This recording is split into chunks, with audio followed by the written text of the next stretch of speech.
Mis padres creyeron que yo era una inútil, así que cortaron mi tarjeta para comprarle un auto a mi hermano. Pero cuando llamaron al banco para el pago, el gerente les dijo: lo siento, la única dueña de ese dinero es.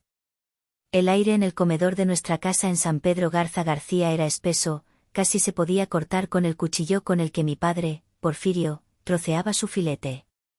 Era un silencio tenso, solo interrumpido por el tintineo de los cubiertos de plata contra la porcelana y el murmullo lejano del tráfico de Monterrey.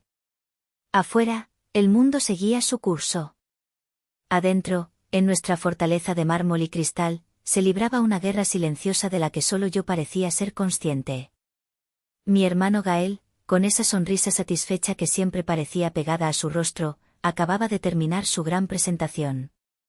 Sobre la mesa, junto a los platos a medio comer, descansaba una brillante tableta que mostraba el catálogo de la nueva SUV de Mercedes-Benz. Un monstruo de metal y lujo con un precio de etiqueta de 1.800.000 pesos. Es una inversión en imagen, papá, dijo Gael, reclinándose en su silla con la confianza de un rey. Los nuevos inversores con los que estoy tratando son gente de otro nivel. No puedo llegar a las reuniones en mi coche de hace 2 años. Necesitamos proyectar poder, éxito. Mi padre asintió lentamente, masticando su bocado con una gravedad que sugería que estaba sopesando una decisión de estado. Mi madre, Jacinta, observaba la escena con una sonrisa nerviosa, sus ojos yendo de su marido a su hijo, siempre lista para suavizar cualquier aspereza. El muchacho tiene razón, sentenció finalmente mi padre, limpiándose las comisuras de la boca con una servilleta de lino. En los negocios, la apariencia lo es todo. Mañana mismo vamos a la agencia y cerramos el trato. Sentí una punzada familiar en el estómago. No era dolor, era una mezcla de agotamiento y frustración que se había convertido en mi compañera constante. Respiré hondo, conté hasta 3 y decidí, en un acto de estupidez o de valentía suicida, hablar. El flujo de efectivo de la empresa es un poco justo este trimestre, dije, mi voz sonando extrañamente tranquila en la habitación cargada. Tenemos pendiente la compra de esa nueva retroexcavadora y los costos del acero han subido. Fiscalmente, una compra de este calibre ahora mismo, no es prudente. El silencio que siguió fue diferente.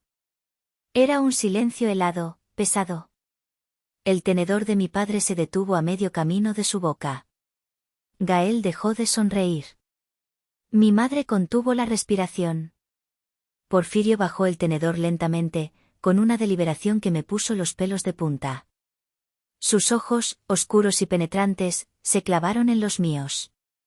¿Qué has dicho?, preguntó, su voz un susurro peligroso.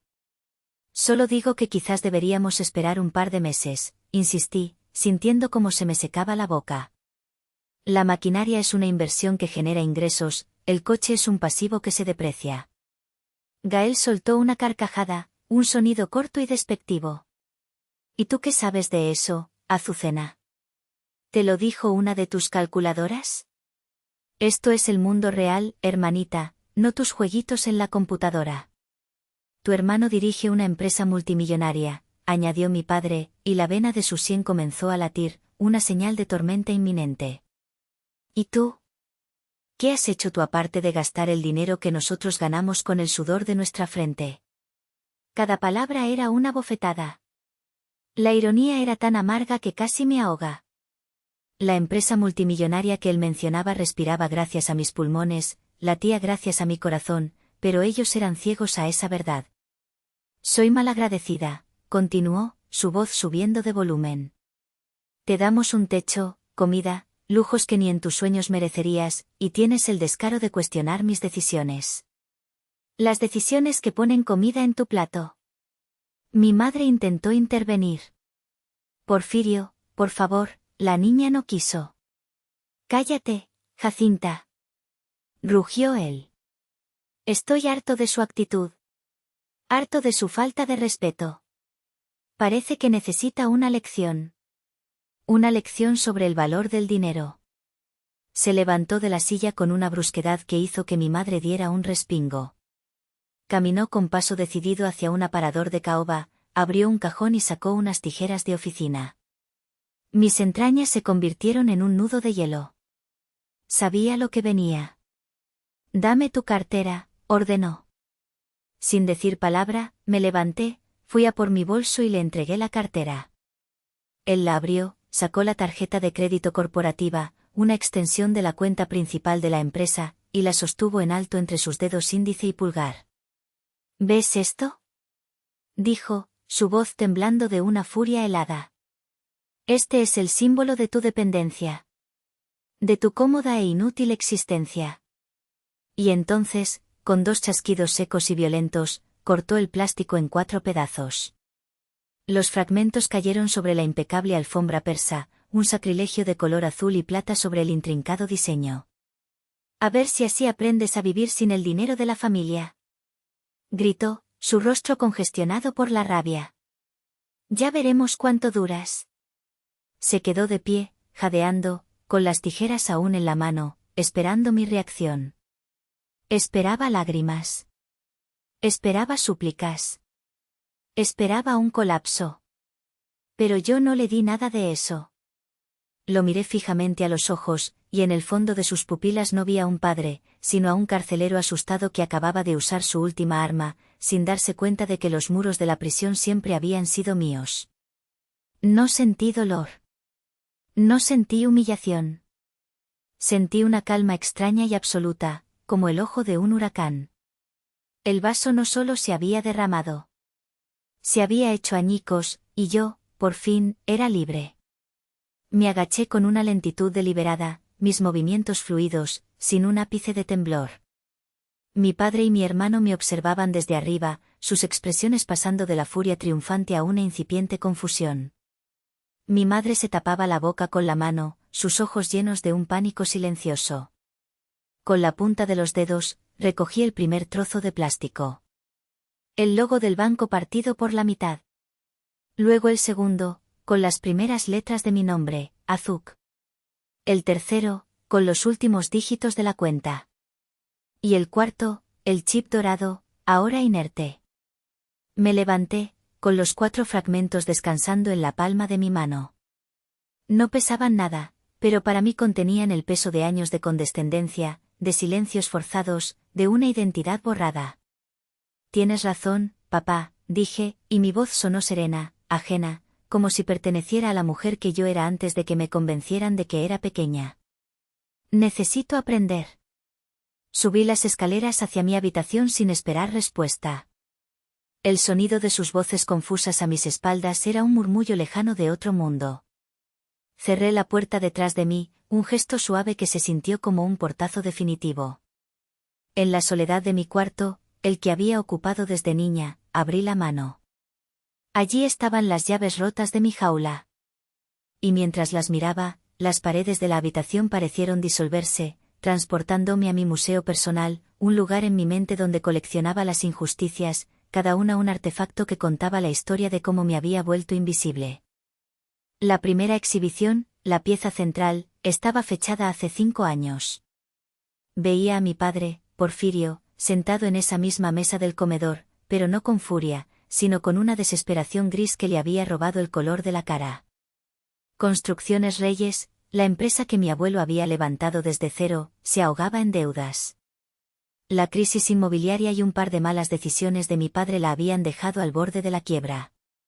Recuerdo el peso de su derrota, la forma en que el hombre que siempre me pareció un gigante se había encogido. A pocos kilómetros de allí, yo, una joven de 24 años, acababa de recibir una noticia que me cambiaría la vida. La startup de tecnología financiera en la que había invertido mis ahorros y mi talento como programadora justo al salir de la universidad, había sido adquirida por un gigante de Silicon Valley. Mi participación, antes modesta, se había transformado en 50 millones de pesos. Mientras mi padre veía el fin de su mundo, yo veía el comienzo del mío. Pero no podía disfrutarlo. La imagen de mi abuelo, un hombre de manos callosas y sonrisa amable que me enseñó a amar las matemáticas y los planos, me atormentaba. Él había puesto su alma en esa empresa. No podía dejar que su legado se convirtiera en polvo. Así que fui a ver a Leandro, el director de la banca privada que había sido el mejor amigo de mi abuelo. Un hombre íntegro y discreto que me había visto crecer. Le expuse mi plan. No quería darle el dinero a mi padre, su orgullo jamás lo habría aceptado y probablemente lo habría administrado mal de nuevo. Quería crear una estructura que salvara la empresa desde las sombras. Leandro, con su brillante mente financiera, me ayudó a crear un fideicomiso, un complejo instrumento de planificación patrimonial. Lo llamamos Fideicomiso Legado Reyes. Para mi familia, sonaba como algo que el abuelo había dejado preparado, un último as bajo la manga. Porfirio, con su aversión a los detalles legales y su arrogancia, nunca se molestó en leer la letra pequeña de los documentos que Leandro le presentó. Solo vio una línea de vida, una inyección de capital que él asumió como un derecho de sangre. Firmó sin dudar, entregando, sin saberlo, el control último de su empresa a la hija que consideraba incapaz. Desde ese día, me convertí en la fantasma benefactora de mi propia familia. Caminé por la siguiente sala de mi museo. Hace 3 años. Gael, rebosante de confianza, había convencido a mi padre de financiar su genial idea, un restaurante de alta cocina. Fracasó estrepitosamente en menos de un año, dejando un agujero de 3 millones de pesos. Recuerdo la conversación. No te preocupes, hijo, le dijo mi padre, dándole una palmada en la espalda. De los fracasos se aprende. Es el costo de hacer negocios. El fideicomiso, es decir, mi dinero, absorbió la pérdida sin que nadie pestañeara. Ese mismo otoño, la empresa de software para la que trabajaba me ascendió a jefa de proyecto de un equipo internacional. Cuando se lo conté a mi familia durante la cena, mi padre apenas levantó la vista del periódico. «Ah, qué bien, hija», murmuró. Y luego, dirigiéndose a Gael, cambió de tema. «Entonces, ¿cuál es tu siguiente gran idea?» «Hay que seguir moviéndose». Mi logro fue una nota a pie de página, el fracaso de mi hermano, una épica lección de emprendimiento. Fue entonces cuando empecé a trabajar en un proyecto personal por las noches. Un software de análisis predictivo de costos de materiales de construcción, basado en algoritmos de inteligencia artificial. Se lo presenté a mi padre como algo que encontré en Internet y que podría ser útil. Se lo dio a Gael. 2 meses después, Gael lo presentó en una junta como una estrategia innovadora desarrollada por él, para optimizar los presupuestos. La empresa empezó a ahorrar millones. Gael fue aclamado como un visionario. Yo recibí una palmadita en la cabeza por ser tan buena encontrando cosas en la computadora. La última exhibición era más reciente, del año pasado. La vitrina mostraba 2 llaves. Una, la de un flamante BMW que Gael se compró con sus bonos de rendimiento. La otra, la de mi pequeño pero acogedor departamento en Valle Oriente, que compré con mi sueldo para tener un espacio propio, un respiro de la atmósfera asfixiante de la casa. Recuerdo la reacción de mi madre cuando se lo conté. ¿Un departamento? ¿Para qué, mi amor? ¿No estás cómoda aquí con nosotros? Es un desperdicio de dinero. Sin embargo, el viaje de Gael a Europa para expandir sus horizontes fue celebrado como una necesidad estratégica. Cerré los ojos, de vuelta en mi habitación. Los 4 pedazos de plástico en mi mano. Eran la pieza final de mi colección. El artefacto que completaba el diorama de mi invisibilidad. Cada comida lujosa, cada viaje, el Rolex en la muñeca de mi padre, los bolsos de diseñador en el armario de mi madre, todo había sido comprado con mi trabajo, mi riesgo, mi inteligencia. Y mi recompensa era ser tratada como una carga, una niña caprichosa que no entendía el valor del dinero. El sonido de la risa de Gael subió desde el piso de abajo. Estaba contándole a un amigo por teléfono, su voz llena de regocijo. Y entonces mi papá la puso en su lugar. Le cortó la tarjeta. Ya era hora de que alguien le enseñara una lección. Esa risa. Fue el sonido de la última cadena rompiéndose. Mi lealtad no había sido hacia mi padre, sino hacia el recuerdo de mi abuelo. Pero me di cuenta de que mi abuelo nunca habría querido esto. Él habría querido que yo fuera fuerte, que reclamara lo que era mío. El Museo de Agravios cerró sus puertas para siempre. Era hora de abrir una nueva exhibición, la de mi libertad. La rabia, cuando finalmente llegó, no fue un incendio forestal, sino el avance silencioso de un glaciar. Fría, masiva e imparable. Cada risa que subía desde la planta baja, cada palabra de desprecio, era un centímetro más de hielo formándose alrededor de mi corazón. Se acabaron las justificaciones, la esperanza de que algún día verían mi valor. Habían cruzado una línea que no sabían que existía, y al hacerlo, me habían liberado. La puerta de mi habitación se abrió con un suave crujido. Era mi madre, Jacinta.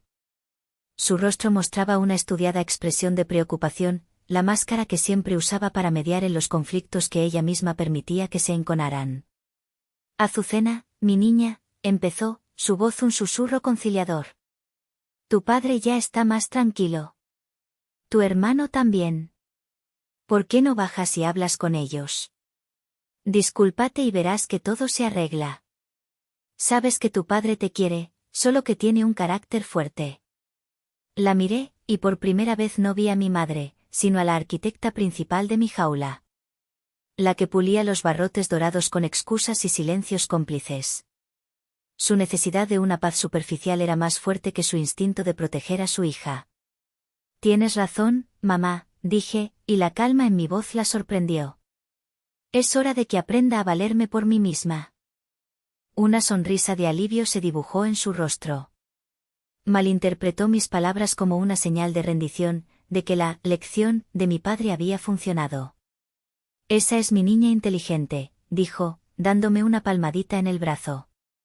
Anda, arréglate un poco y baja.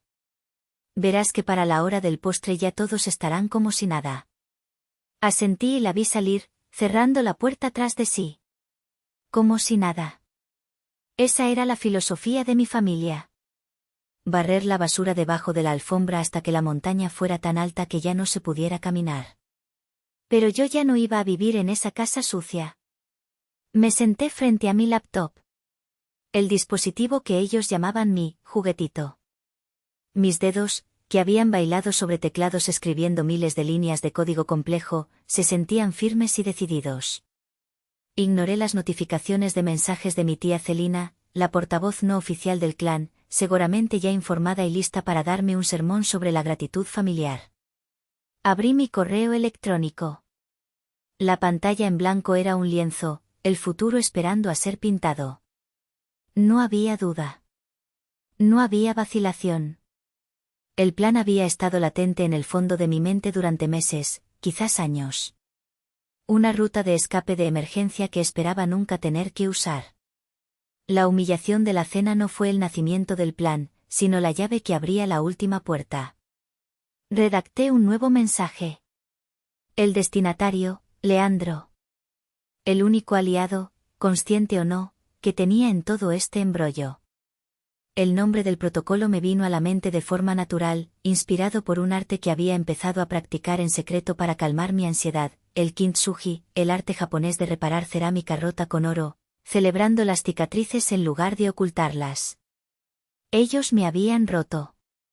Yo me repararía con mi propio oro. Asunto: ejecución protocolo kintsugi. El cuerpo del mensaje fue corto, preciso, letal.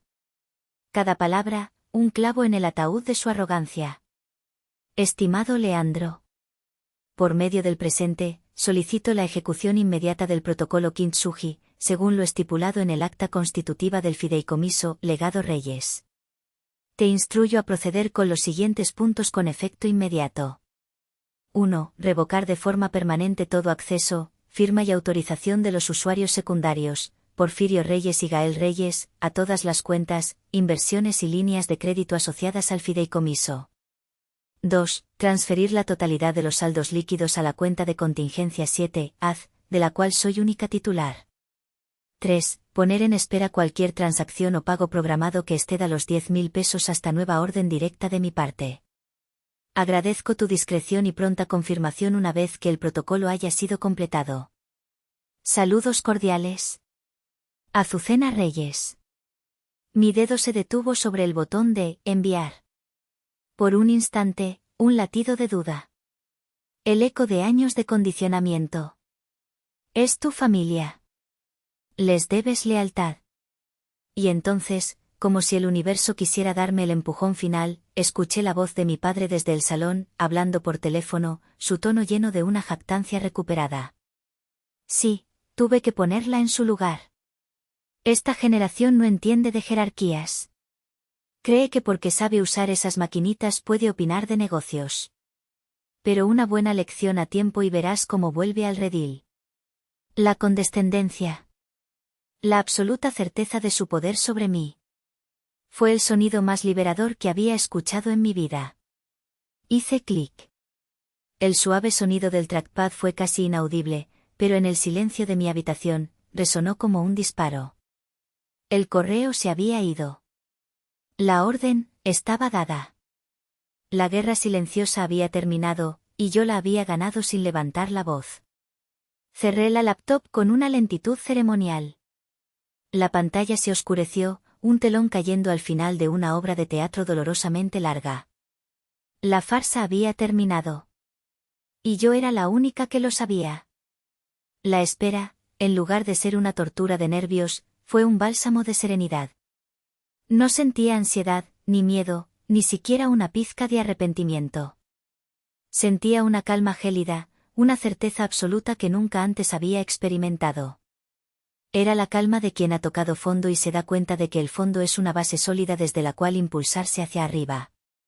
Me levanté y, moviéndome en silencio, abrí mi armario. No saqué una maleta grande. No iba a hacer una escena de fugitiva. Saqué una pequeña maleta de mano, la que usaba para viajes de trabajo. Comencé a empacar, no con prisa, sino con la precisión de un cirujano. Solo lo esencial. Un par de jeans, camisetas básicas, mi ropa interior. Mi computadora portátil, el cerebro de mi fortuna y mi libertad. Mis documentos personales. Dejé atrás los vestidos de diseñador que mi madre insistía en comprarme para que luciera como la hija de un empresario exitoso. Dejé los zapatos caros que nunca me sentí cómoda usando. Dejé toda la parafernalia de una vida que no era la mía, un disfraz que me habían obligado a llevar. Cada prenda que doblaba y guardaba era un lazo que cortaba con mi pasado, un paso más hacia la mujer que había olvidado que era. Me detuve frente a mi pequeño balcón. Allí, en una repisa, descansaba mi colección de kokedamas. Bolas de musgo de las que brotaban pequeñas plantas, una forma de arte japonés que había descubierto en línea y que se había convertido en mi terapia secreta. Cuidarlas requería paciencia, delicadeza y la habilidad de nutrir la vida en un espacio contenido. Eran un reflejo de mí misma. Con sumo cuidado, envolví mi kokedama favorito, un pequeño helecho, en un paño húmedo y lo coloqué en una caja. Era lo único de esa casa, además de mis recuerdos del abuelo, que sentía verdaderamente mío. El teléfono sobre mi cama vibró. No fue una llamada, sino una notificación de correo electrónico. Mi corazón dio un vuelco, pero no de miedo, sino de expectación. El remitente era Leandro. El asunto, ejecución protocolo Kintsugi. Contuve la respiración mientras abría el mensaje. El texto era breve, profesional y devastadoramente eficaz. Azucena. Protocolo Kintsugi ejecutado con éxito a las 1:17 El acceso de los usuarios secundarios ha sido revocado y los fondos están consolidados y asegurados en la cuenta de contingencia. Estamos a tu disposición para los siguientes pasos. Un abrazo, Leandro. Leí las palabras 2-3 veces. Una oleada de alivio tan inmensa me recorrió que tuve que sentarme en el borde de la cama. Estaba hecho. Era real. Era libre. El poder que les había cedido voluntariamente, pieza por pieza, acababa de ser reclamado en un solo instante digital. Con la confirmación en mi poder, una nueva energía me invadió. Ya no era una prisionera esperando su sentencia. Era una mujer con un plan. Puse la pequeña maleta junto a la puerta, lista para la mañana. Luego, hice algo que no había hecho en años, cerré la puerta de mi habitación con llave. Una hora más tarde, oí los pasos de mi padre por el pasillo. La perilla giró, pero no cedió. ¿Azucena? Su voz sonaba pastosa, probablemente por el vino de la cena. Abre la puerta. ¿Todavía estás enfadada, princesa? No respondí. Contuve la respiración, escuchando el silencio. Como quieras, murmuró desde el otro lado. Duérmete enojada si quieres. A mí me da igual. Mañana, cuando se te pase el berrinche, hablaremos de tu actitud. Escuché sus pasos alejarse y luego el sonido del televisor en la sala. Se había rendido con una facilidad pasmosa, tan seguro estaba de que mi enfado era una pataleta infantil que se curaría con el tiempo. Me metí en la cama, bajo las sábanas de hilo egipcio, sintiéndome completamente sola en esa enorme casa, pero no de una manera triste. Era una soledad poderosa, la soledad de la autosuficiencia. El amanecer tiñó de rosa y naranja el cielo sobre la Sierra Madre. La vista desde mi ventana, que tantas veces me había hecho sentir atrapada, hoy parecía una promesa. Un mundo entero esperaba ahí fuera. Me levanté antes de que saliera el sol. Me vestí con la ropa que había preparado, me puse mis zapatillas y tomé mi pequeña maleta y la caja con mi kokedama. El momento de la confrontación, la escena dramática que ellos sin duda esperaban, nunca llegaría. Mi venganza no sería un grito, sino un silencio ensordecedor. La ausencia total. Salí de mi cuarto y bajé las escaleras. Mi padre roncaba en el sofá de la sala, con una copa de vino vacía en la mesita de al lado. La imagen era patética. No sentí lástima, solo un profundo y definitivo desapego. Sobre la barra de la cocina, junto a las llaves de la camioneta de Gael, dejé una nota. No había reproches, ni acusaciones. Mi acción hablaría más fuerte que cualquier palabra. La nota contenía solo una frase. Gracias por la lección. Ya aprendí. Giré el pomo de la puerta principal con cuidado. Al cerrarla detrás de mí, el sonido del cerrojo encajando en su lugar fue el punto final más satisfactorio que jamás había escuchado. No miré atrás. El escenario estaba listo. Despertarían en su castillo, creyéndose los reyes, sin saber que su reino ya no existía y que estaban a punto de ser desalojados. El sol de la mañana en Monterrey ya pegaba con fuerza, reflejándose en los cristales impecables de la agencia Mercedes-Benz. Porfirio y Gael entraron como si fueran los dueños del lugar. Mi padre caminaba con el pecho inflado, su traje a medida gritando prosperidad. Gael iba un paso por detrás, con una sonrisa de suficiencia, las gafas de sol de diseñador todavía puestas en el interior. El vendedor, un joven pulcro y entusiasta, los recibió con una reverencia casi imperceptible. Los reconoció. Eran clientes importantes, o al menos, eso aparentaban. Señores reyes, qué gusto tenerlos por aquí. Dijo con una sonrisa radiante. El modelo que vieron ayer está listo para que lo conozcan a fondo. Los condujo hacia la joya de la exposición, una GLE Coupé de color negro obsidiana, tan brillante que parecía mojada. Gael rodeó el vehículo, pasando la mano por la carrocería con una familiaridad posesiva. Es una bestia, dijo, su voz llena de admiración. Justo lo que necesito. No se hable más, declaró mi padre con un gesto magnánimo. Cerraremos el trato hoy mismo. Tráiganos los papeles y un café. Se sentaron en una lujosa oficina de cristal, el olor a cuero nuevo y a café recién hecho llenando el aire. El vendedor les presentó el contrato y el precio final, 1.800.000 pesos.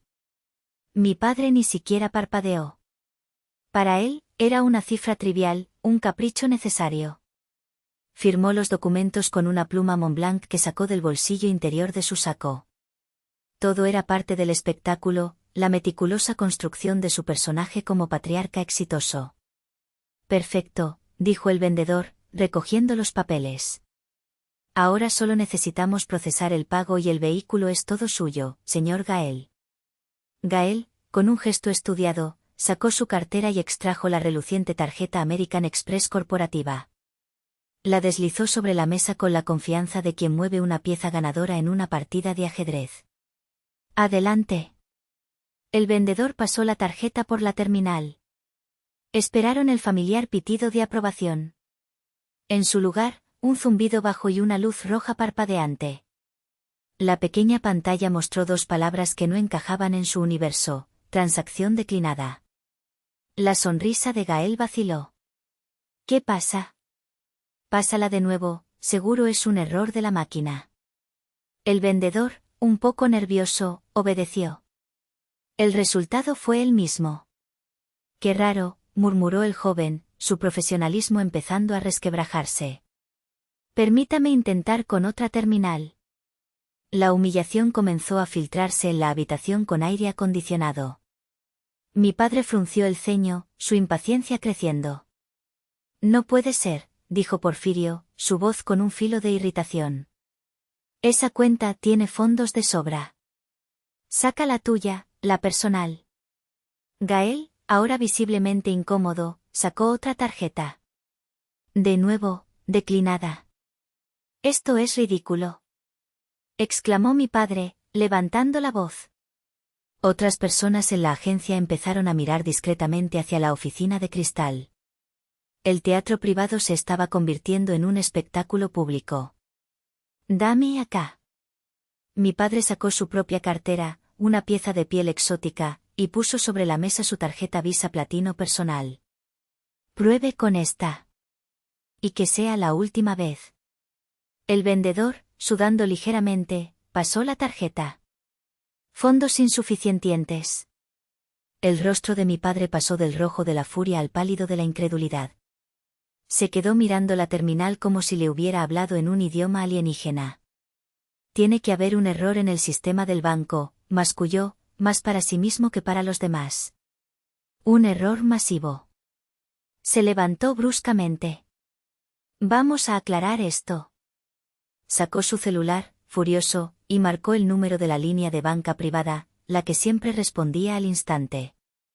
Lo puso en altavoz sobre el escritorio de cristal, un acto de arrogancia diseñado para demostrarle al vendedor que él estaba al mando. Habla Porfirio Reyes, espetó cuando el asesor contestó. Necesito que me comunique con el director, con Leandro, ahora mismo. Hay un problema grave con todas mis cuentas. Hubo una breve pausa. La voz de Leandro, tranquila y profesional, llegó a través del altavoz. Buen día, Porfirio. Te escucho. ¿En qué puedo ayudarte? ¿En qué puedes ayudarme? Bramó mi padre. Ninguna de mis tarjetas funciona. Ni las de la empresa ni las personales. Estoy aquí en la Mercedes-Benz a punto de cerrar un trato y estoy quedando como un idiota. Arréglalo ya. Hubo otro silencio, esta vez más largo. Se podía oír el suave tecleo de un ordenador al otro lado de la línea. El vendedor y Gael miraban el teléfono como si fuera una bomba a punto de estallar. Porfirio, dijo Leandro, y su tono había cambiado. Ya no era el de un amigo, sino el de un banquero ejecutando un protocolo. He revisado el estado de tus cuentas. No hay ningún error en el sistema. Entonces, ¿cuál es el maldito problema? Exigió mi padre. El problema, Porfirio, continuó Leandro con una calma devastadora, es que, según nuestros registros, tú ya no figuras como usuario autorizado en las cuentas asociadas al fideicomiso Legado Reyes. Mi padre se quedó sin aliento. ¿Qué? ¿De qué estás hablando? Ese es el fideicomiso de mi familia. Yo soy el titular. Pude imaginar la sonrisa triste y profesional de Leandro al otro lado. Aprecio tu confusión, Porfirio, pero me temo que estás equivocado. Los documentos legales que firmaste hace 5 años son muy claros e inalterables. La única propietaria, titular y beneficiaria del fideicomiso, desde su creación, es la señorita Azucena Reyes. El mundo dentro de esa oficina de cristal se detuvo. El rostro de mi padre se convirtió en una máscara de horror puro y desnudo. Gael se quedó boquiabierto, su arrogancia desintegrándose en tiempo real. ¿A Azucena? Tartamudeó mi padre, su voz apenas un susurro. No. No es posible. Anoche, prosiguió Leandro, su voz como la de un cirujano anunciando el resultado de una operación, recibí instrucciones directas de la señorita Reyes para ejecutar un protocolo de seguridad. Todos los accesos secundarios fueron revocados y los fondos consolidados. En cuanto a tus cuentas personales, me temo que el saldo principal que las nutría provenía de dicho fideicomiso. Por eso ahora reflejan fondos insuficientes. Un gemido ahogado escapó de los labios de mi padre. No entiendo. El dinero, la constructora, mi casa. Porfirio, dijo Leandro, y en su voz había una finalidad escalofriante, no estoy autorizado a discutir más detalles contigo. Legalmente, ya no eres mi cliente en lo que respecta a estos activos. Si tienes alguna pregunta, deberás dirigirla a la señorita Reyes. Que tengas un buen día. La línea quedó en silencio.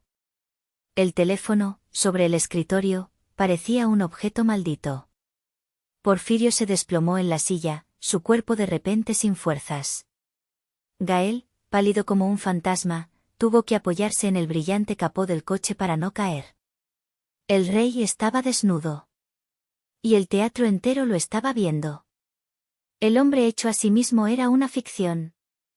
El genio de los negocios, un fraude. Y la hija inútil, la que no sabía nada del mundo real, acababa de demostrarles que ella no solo vivía en él, sino que era la dueña. Mientras el mundo de mi padre y mi hermano implosionaba bajo las luces fluorescentes de una agencia de coches, yo estaba sentada en el suelo de mi nuevo y vacío departamento en Valle Oriente. No había muebles, solo cajas, mi laptop y una taza de café. El sol entraba a raudales por los ventanales, iluminando las motas de polvo que bailaban en el aire. Por primera vez en años, el silencio no era incómodo. Era mío. Mi teléfono, que había puesto en modo no molestar, empezó a vibrar sobre el piso de madera con una insistencia frenética. No necesitaba mirar la pantalla para saber quiénes eran. La onda expansiva de la explosión había llegado. Primero, la llamada de mi padre. Dejé que fuera al buzón de voz. Luego, mi hermano. Luego, mi madre. Luego, mi tía Celina, la generala del ejército de monos voladores de la familia. Uno tras otro, sus nombres aparecían en la pantalla, una letanía de pánico y confusión. Más tarde, cuando tuve el valor, escuché los mensajes. Había programado un filtro que los transcribía y los enviaba directamente a una carpeta encriptada para mi abogado, pero la curiosidad, una curiosidad casi clínica, me venció. El de mi padre era un rugido incoherente de ira y negación. Azucena, contesta el maldito teléfono. ¿Qué le has dicho a Leandro? ¿Vas a arreglar esto ahora mismo o te juro que...? La amenaza quedó flotando, impotente. El león había perdido sus dientes. El de mi hermano era diferente, una mezcla de incredulidad y un patético intento de manipulación. ¿Azu? ¿Hermanita? No sé qué está pasando, pero esto es un error terrible. Papá está muy mal. Tienes que llamar, por favor. Arreglémoslo como familia. La palabra, familia, en sus labios, sonaba hueca y obscena. El de mi madre fue el que casi me rompe. Lleno de sollozos y chantaje emocional. Hija mía, ¿cómo pudiste hacernos esto? ¿Después de todo lo que te hemos dado? Tu padre no es el mismo, podrías haberlo matado de un susto. ¿Es que no tienes corazón? Vuelve a casa, mi amor, por favor, vuelve a casa. Cada mensaje era una bala, pero por primera vez, yo llevaba un chaleco antibalas. El chaleco estaba hecho de años de humillaciones silenciosas, de logros ignorados, de un amor no correspondido. Sus palabras ya no podían herirme. Eran solo ecos, el ruido de un mundo que se desvanecía en mi espejo retrovisor. Borré los mensajes. La paz que sentí después fue profunda y abrumadora. El poder no residía en el dinero, sino en el silencio. En la capacidad de no responder, de no engancharme a su drama, de no permitir que su caos se convirtiera en el mío. Los días siguientes fueron una cascada de consecuencias. La noticia del fiasco en la agencia, aunque no se conocieron todos los detalles, se extendió como la pólvora en el pequeño y chismoso círculo social de San Pedro. La historia que corría era que los reyes estaban en problemas financieros. Los proveedores de Construcciones Reyes, que durante años habían confiado en la imagen de prosperidad de mi padre, comenzaron a llamar, exigiendo pagos por adelantado. Las líneas de crédito, ahora congeladas por mí, no respondían. La fachada, construida con tanto esmero sobre los cimientos de mi dinero, se derrumbó con una rapidez asombrosa. Los amigos de mi padre dejaron de devolverle las llamadas. Las invitaciones a cenas y eventos se secaron. Sin el lubricante del dinero y el poder, las relaciones que él creía sólidas se revelaron como lo que eran, transacciones. Mi madre intentó una última ofensiva. Envió a mi tía Celina a mi lugar de trabajo. Apareció en la recepción de la empresa de software, exigiendo verme. Tu madre está destrozada, me dijo en cuanto estuve frente a ella, su voz un susurro acusador en el moderno y minimalista lobby. ¿Cómo puedes ser tan cruel, Azucena? Eres una egoísta. Después de que tu familia te lo ha dado todo. La interrumpí. No con un grito, sino con una calma que la desarmó. Tía, dije, mirándola directamente a los ojos, te agradezco tu preocupación, pero este es un asunto que no te concierne. Y te pido, por favor, que no vuelvas a presentarte en mi lugar de trabajo. Se quedó boquiabierta, sin palabras. La sobrina sumisa y silenciosa había desaparecido. En su lugar había una mujer que establecía límites con la precisión de un láser. Dio media vuelta y se fue, farfullando sobre la ingratitud de la juventud. Esa noche, mientras montaba el primer mueble de mi nuevo departamento, una sencilla estantería para mis libros y mis coquedamas, me di cuenta de algo. El castigo de mi familia no era la pobreza. El fideicomiso aún pagaría los gastos básicos de la casa y les dejaría un estipendio modesto, lo suficiente para vivir sin lujos. No, su verdadero castigo era mucho peor.